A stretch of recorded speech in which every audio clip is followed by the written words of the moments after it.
The day the humans arrived at the Apex Council chambers, I knew we had made a catastrophic mistake. My name is Vorn, Senior Analyst for the Galactic Apex Council, and I have witnessed 17,000 species petitions for membership in my 2 centuries of service. Not once, not ever, had I felt the cold dread that slithered down my spine when those bipedal mammals walked through our doors. They looked so ordinary. Soft skin, no natural armor, dull teeth, pathetic claws that barely qualified as fingernails. The lead diplomat, a female who introduced herself as Ambassador Helen Cross, smiled at us with that peculiar expression humans call friendliness. We had studied their transmissions for months, and yet nothing prepared us for meeting them in person. Gentlemen, ladies, and esteemed beings of indeterminate classification, Helen began, her voice carrying an odd lightness. We appreciate your consideration of Earth's application to join the Council. Council Prime Thrax, a massive crustacean from the Kellador system, clicked his mandibles in what passed for polite acknowledgement. The process is standard, Ambassador.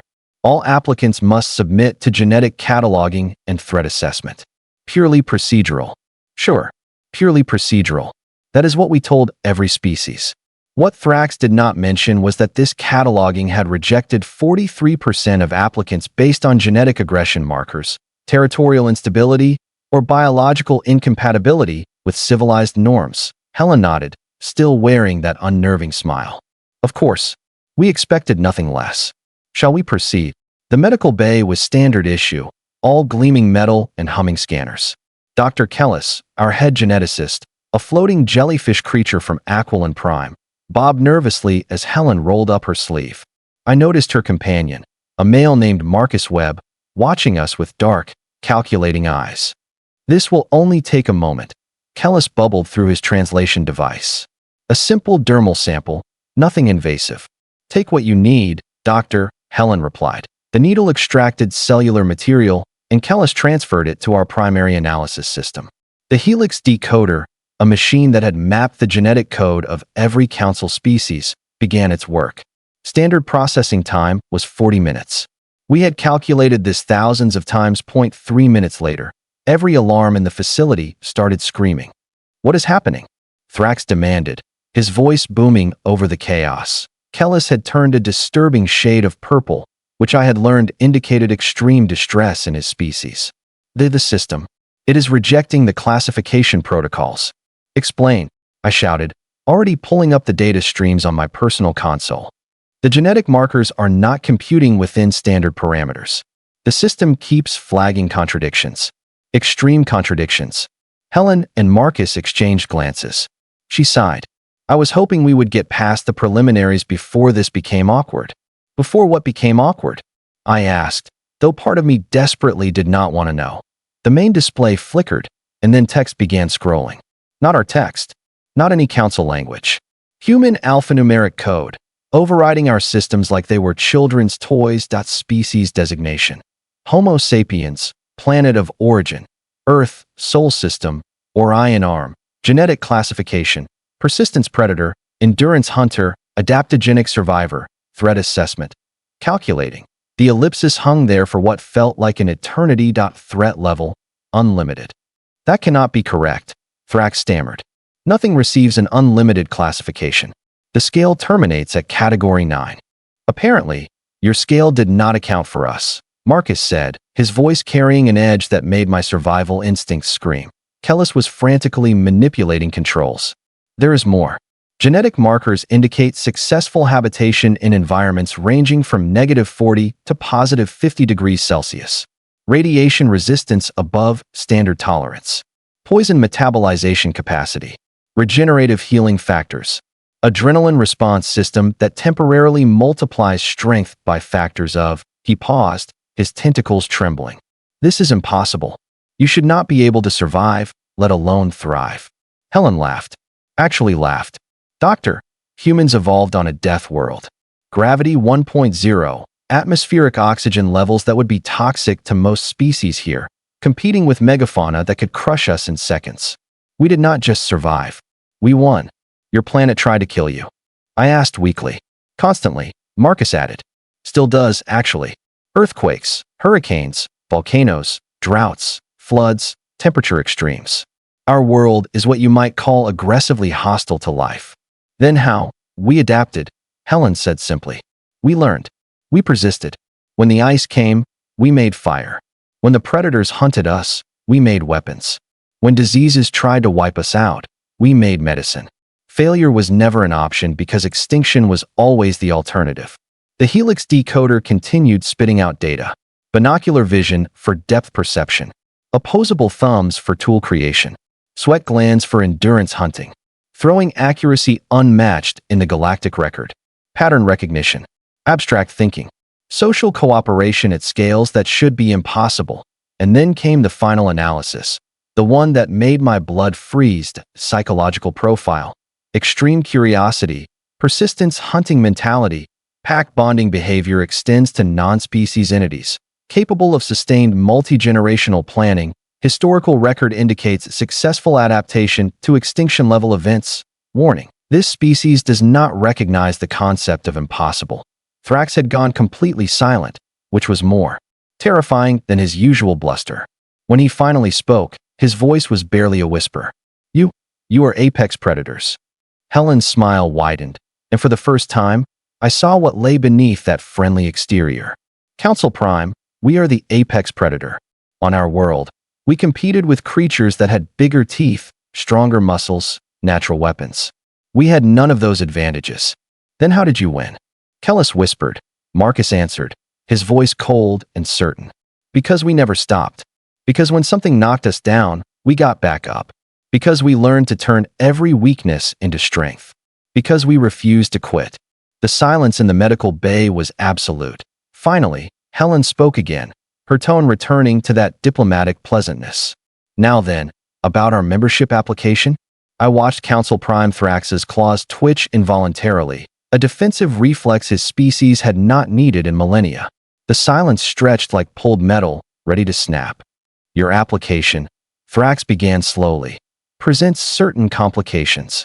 Helen tilted her head, that smile never wavering. Complications? We passed your genetic screening. Admittedly, with dramatic flair, but we passed.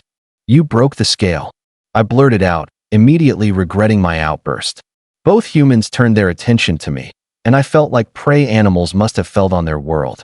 The threat assessment system has never, in 3,000 years of operation, assigned an unlimited classification. Then perhaps your system needs updating, Marcus suggested, his tone dangerously casual. Kellis had recovered some of his composure, though his color remained agitated. Ambassador Cross, you must understand our concern. Every council species has been evaluated and classified. It maintains balance. Order. When we know each member's capabilities, we can ensure peaceful cooperation. But unlimited means unpredictable. It means potentially unstoppable. Helen's expression softened slightly. Doctor, I appreciate your honesty. Let me offer some in return. Yes, humans are dangerous. Yes, we evolved in circumstances that would horrify most species here. But do you know what else that evolution gave us? What? I asked, curiosity overriding caution. Empathy, she said quietly. We learned to cooperate because we had to. No single human could bring down a mammoth. No lone individual could survive a winter.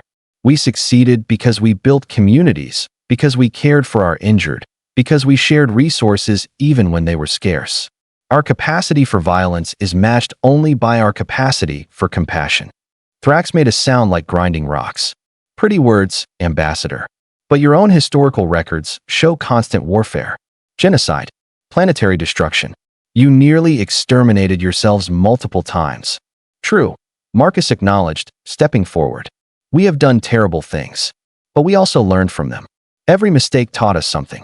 Every tragedy made us examine ourselves. We are not perfect, Council Prime. We never claimed to be. But we are trying. The helix decoder beeped again, displaying new information. Kellis examined it, his tentacles curling with confusion. This is extraordinary. Your genetic memory carries markers for learned behaviors. Past trauma, but also past wisdom. Your species literally evolves culturally within generations. We call it progress, Helen said. Sometimes it is slow. Sometimes we take steps backward. But the arc always bends toward improvement. I pulled up additional data on my console, my hands shaking. Your planet. This Earth. The system flagged it as a Class 12 death world. That classification is supposed to be uninhabitable. To most species, it probably is, Marcus replied. But we call it home. What? The question escaped before I could stop it. Why would you stay on a world that actively tries to kill you? You clearly have the technology to leave, to colonize gentler worlds. Helen's eyes held something I had not seen before. Sadness? Nostalgia? Because it made us who we are. Because every mountain that tried to freeze us taught us resilience. Every storm that tried to drown us taught us preparation. Every predator that hunted us taught us strategy. Earth is harsh, analyst Vorn, but it is also beautiful. And it is ours. Thrax shifted his massive bulk, considering. The Council has never admitted a species with an unlimited threat rating. The precedent alone would cause panic among member worlds. Half the Alliance would withdraw membership out of fear. Or, Helen countered, you could see this as an opportunity. You have spent millennia avoiding danger, building your civilizations in safe systems with gentle worlds. But the galaxy is not safe. The Council knows this. The Krell incursions in the Outer Rim. The void anomalies consuming entire sectors. The ancient automated defense systems that still attack anything that approaches certain coordinates. You have done your research, I observed. Of course we have, Marcus said. We did not come here unprepared. We know the Council faces threats it cannot handle with current capabilities. Threats that require someone willing to walk into danger, to persist when others would retreat, to find solutions where none seem possible. You are suggesting we need a weapon, Thrax said flatly. No, Helen corrected firmly. We are suggesting you need allies who understand that survival sometimes requires facing the terrible things head-on, who do not give up when the situation looks hopeless, who have literally millennia of experience turning certain defeat into unlikely victory. Kellis was bobbing excitedly now, his scientific curiosity overriding his fear. The applications are remarkable. Human problem-solving approaches challenges from angles other species do not consider. Your pattern recognition could help decode the ancient databases. Your endurance could allow exploration of regions currently deemed too hostile. Your pack bonding means you could work with existing Council species in ways that enhance everyone's capabilities. You are actually advocating for them. I asked incredulously. I am advocating for scientific reality, Kellis responded. Yes, humans are dangerous, but they are also useful. And from what I observe, they genuinely want cooperation. They could have approached the Council with demands. Instead, they followed protocol. They submitted to testing. They are being remarkably patient with our terror. Helen laughed at that, a genuine sound that somehow eased the tension. Dr. Kellis, you are my new favorite person on this station. And yes, we are being patient because we understand. If something with our profile showed up asking to join humanity's alliance, we would be scared too. Fear of the unknown is universal. But so is the potential for friendship. Thrax was silent for a long moment, his ancient eyes studying the humans with an intensity that could melt steel. Finally, he spoke. Provisional membership. 6-month trial period. Full monitoring. Any sign of aggression, any indication that you pose a danger to Council members, and Earth's application is terminated immediately. Harsh terms, Marcus noted. But fair. We accept. With one addition, Helen added quickly. We want full transparency. We will share our capabilities, our history, our methods. In return, we expect the Council to be honest with us about the threats you face. No secrets, no hidden agendas. Partnership means trust. Agreed, Thrax rumbled. Though I suspect we will regret this decision. Helen extended her hand, that peculiar human gesture of accord. Council Prime, I promise you this. When the darkness comes, when something threatens this alliance that peaceful species cannot stop, you will be grateful humans are standing beside you and not against you. Thrax extended one massive claw and gently touched her hand, sealing the agreement. As the humans departed, I turned to Kellis. Did we just invite apex predators into the Council? Yes, he bubbled thoughtfully. But perhaps that is exactly what we needed. After all, when facing monsters, who better to call than monster hunters? I watched Earth's ambassadors disappear down the corridor, their footsteps echoing with the confidence of species that had conquered their own nightmare world. Somewhere deep in my genetic memory, ancient prey instincts whispered warnings. But another part of me, the part capable of hope, wondered if maybe these persistent, impossible, terrifying humans might actually be the salvation the galaxy needed. Either way, the Council would never be the same.